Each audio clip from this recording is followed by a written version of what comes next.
We are on Rumble. We are on Kick. We are on Twitch. And of course, we are live on YouTube, which is fun. YouTube is a great billboard. It allows us to interact with you guys on a day-to-day basis, and we will be here for as long as they'll have us. With that said, that has not been the same for a lot of channels, as there was a big update to YouTube recently, as a ton of channels were banned, and the YouTubers were blaming AI. Did you see this roll out, Kirsha? No, I didn't. So this is courtesy of Mashable over here. It says a number of YouTube channels with large followings were terminated, all allegedly with a bizarre connection here. Now, here we are. This starts from Caleb C over here. He has 16 million subscribers on social media. It says, I just lost another big YouTube channel. Team YouTube is the most anti-creator platform ever. No strikes, no warnings, no demonetization, no demonetized videos. Treating channels through terminating channels. Terminating channels through Gemini is unacceptable. And he says Trump should regulate YouTube and other social media platforms. So you can see here. I've never heard of this. 16 million subscribers, man. Yeah, man. Yeah. So you can see here, he got popped over here, and he got hit for repeated violations of spam, deceptive practices, and scams policy here. So what's been happening is that there are YouTubers who have had their YouTube channels connected with other channels, and they're saying that channels that didn't have any like strikes or anything were still nuked because the other channels that they're linked together were nuked due to copyright violations or copyright strikes. So they're just nuking channels that, even though they're linked, have no actual connection with each other. And so they're claiming that Google Gemini has been just axing everything without even like bothering to think about it for 2 seconds. And when you go and appeal it, automatically within seconds or minutes, it's rejected already. So it's like no person can actually look at this thoroughly without, you know, the proper like due course and everything. So that's also why they're saying, yo, this is AI, because it's just automatic rejection and after appeals and everything. That's so weird. So you can see, he said, I just got another channel terminated. Third channel this week. My first channel got terminated for no reason. He says I was uploading compelling videos about different countries' economies. Then 2 more channels got terminated for circumvention and spam. And YouTube was like, we use a combination of automated systems and human reviews to continuously check your account. And they said they went back and forth via DM here. Now, here's where things get interesting, because this person, Caleb, came in and says, this is proof that YouTube is responding to people with AI after my channel got falsely terminated. YouTube sent me a survey from Sprinkler. Sprinkler is an AI messaging platform that automatically messages you based off the channel link that you send. Look at the 4th picture I link. It doesn't send any messages, but I got an automated reply that my appeal was rejected over here. So you can see here, we put the Sprinkler link, bada boom. Go over here. The data is collected by Sprinkler.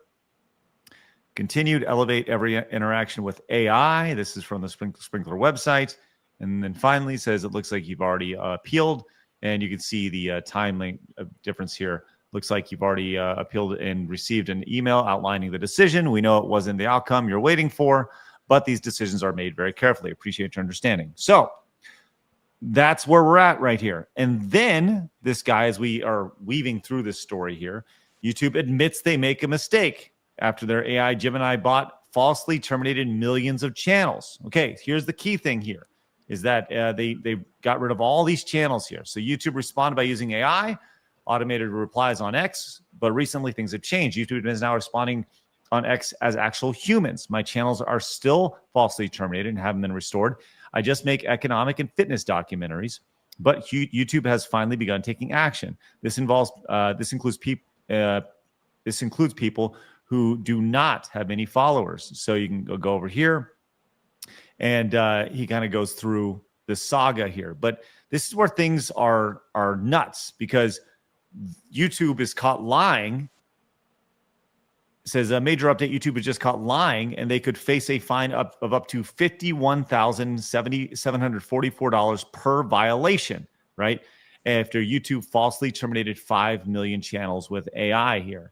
So YouTube was denying AI was involved with odd removals of the tech tutorials over here. So they've gone in and they initially said, no, it's not AI. But according to all this, this is according to U.S. law, deceptive acts and practices are illegal. So if the FTC finds YouTube violated Section 5 over here, they would receive civil penalties of up to $51,000 per violation. Multiply that times 5 million channels. That's a lot of money. A lot of money. So that's a pretty damn big whoopsie right there when it comes to AI, I would say. So crazy. Yeah. There's a big old stuff. Kirsten, have you seen any instances of YouTube fucking over your channel? I mean, like we talked about a few weeks ago when I got some videos demonetized for like saying slurs, and it was like me thanking my chatters for a donation, right? Right. Like that kind of stuff is very weird, and obviously their AI moderation is not very good. And I'm in a lucky position where like I do talk to a human being at YouTube because I have a YouTube manager. And even she sometimes has like I've escalated this and I haven't gotten a response back yet, you know? And it's like, well, I don't know what's going on at YouTube, but like I really wish that they would have more actual humans to do these things, because their moderation has been shit and people have been talking about how it's shit for well over a decade now. Mm-hmm. Yeah, it's man. Yeah, it's one of those things where YouTube, like, I think YouTube is it's like a giant fucking boat, right? Think of it like the Titanic, you know, but a million times bigger, where people want YouTube to make changes, but there's so many fucking moving parts on this platform now that getting anything done takes, you know, if anybody's ever worked in the corporate environment, the amount of red tape, the amount of politics that happen internally, it's nearly impossible to get anything done. So, and when you're dealing with millions and millions of creators on your platform, the idea of like, yes, Kirsten, you are extremely fortunate where you've reached a point to where you can have a human interaction. You probably have a partner manager, right? And we've had that in the past. We've had representatives and stuff, but for the vast majority of channels, they don't have that. Been there, done that, experienced it. So they have to deal with AI on a day-to-day basis and automated responses, especially. I mean, I had to deal with that too before I got assigned a manager. So. Oh yeah, for sure. Yeah, it's a pain in the ass, man. It is a pain in the ass, and to see 5 million channels have to fight for their livelihood or have the opportunity to just post content on the platform is crazy, to say the least. So yeah. So man, oh man, how nuts is that? It's crazy to see. I just hate how like YouTube in general is always like AI customer service for even like the simplest of things. Like let's just say they flag your video, whatever, you know, some insane fan or like YouTube itself flags it inappropriately. All these little things just constantly through AI, and it drives me nuts. Like I always had this glitch with my shorts that I could never adjust the thumbnails like sliding on mobile. And they would just do an automatic response every single time. And I'm like, I've given up. It's been over like 6 months. It's just the little things like that. It's like, why do you want me to be on your platform when you treat me like shit? You know, like there's tons of other platforms to go to. At this point, it's kind of like, you know, most platforms are like, well, we can treat you however the fuck we want. Yeah, I hate that. Yeah, right. And I mean, I'm always a little incredulous when people are like, oh, I got banned specifically for like, you know, the spamming or scamming kind of thing as far as like botting stuff goes, because it's like people who do that obviously aren't going to admit to doing it, and a lot of people will jump to defend them because they know how bad the moderation systems can be. So even if you are someone who was doing that kind of nefarious stuff, as long as you say, well, why is this happening to me? I've never done this. Everyone's going to defend you because YouTube is shit. So the botting world of like of online content creation is like really fascinating. I've looked at it from afar. I've never botted anything in my career, which I'm actually very proud of. Yeah, same.